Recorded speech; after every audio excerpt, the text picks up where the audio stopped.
This year, 25,000 crores is getting spent by 21 ministries in skill development. If you really recollect the statements of P. Chidambaram, finance minister who articulated this, 2005, when he said this will be the India's largest soft infrastructure investment. It was unfortunately articulated by the wrong minister. The finance minister articulated something like this, went into turf war and all kinds of things.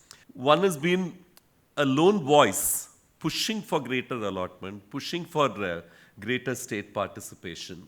And when it actually all is happening, I found out of the 802 partners, I think 200 plus in Ajivika and NSDC, God knows how many hundreds and all that, there are actually only two of us from our community of staffing companies. He also made a veiled reference to it.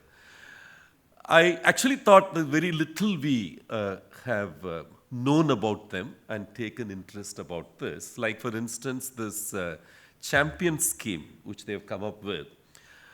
Most of our 45 can get through and actually take money between 2 crores to 10 crores, which is not small amount. At one level, I really thought the question I asked at the last about this commoditizing of this business, when I've been in Netherlands, I've been in some of these countries where flexi staffing has reached a certain level, I really felt the kind of investments that they've made in training centers, for instance, with periodic phases where the industry has gone through commoditizing pressures.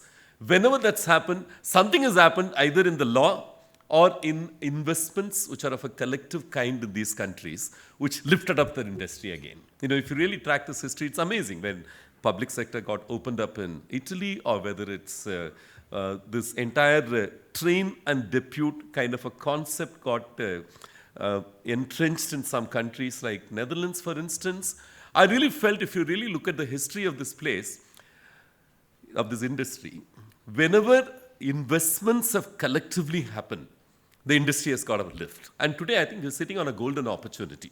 When I was just sitting to listen to Ajivika CEO on whatever the scheme is all about and how only 2 of the 45 respected staffing companies have actually signed up, I felt I must present this to you, not merely as an opportunity to make some 2 crores, 10 crores kind of a thing, but as an opportunity to conceive a new business model for our industry. The search for new technologies to be deployed, search for new business models to be deployed. He mentioned that at that level of a Deloitte consultant, but we really go a little deeper into it. Can we actually look at the newer business models? And the newer business models are right here for us to see. It may be 21 ministries which may be investing these 25,000 crores of money on skill development.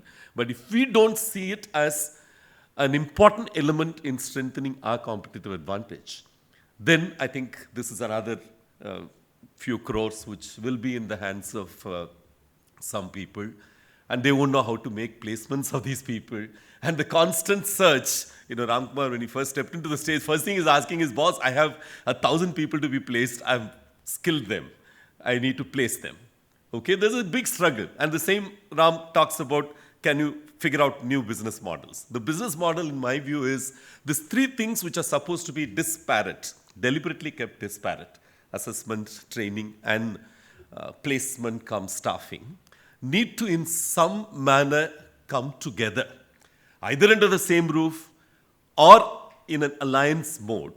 And I think the path forward for us could be some of the ways in which it has evolved in some of the European countries, especially Netherlands, in my view, where I think we could take an inspiration from in terms of how this triad came together. That's the only idea I wanted to really place before you.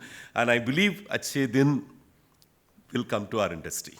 And in my view, that day is not too far when we crack this and we reverse this commoditizing process, which will, I don't know whether it will go back to the 45% days, but at least it should come up a lot more, and government should see the pressure to create those legislations which have happened in Italy, which have happened in France, which have happened in Netherlands, where they could lift the industry to another level. So I would place before you two things. I think the industry is at a very crucial stage of its evolution.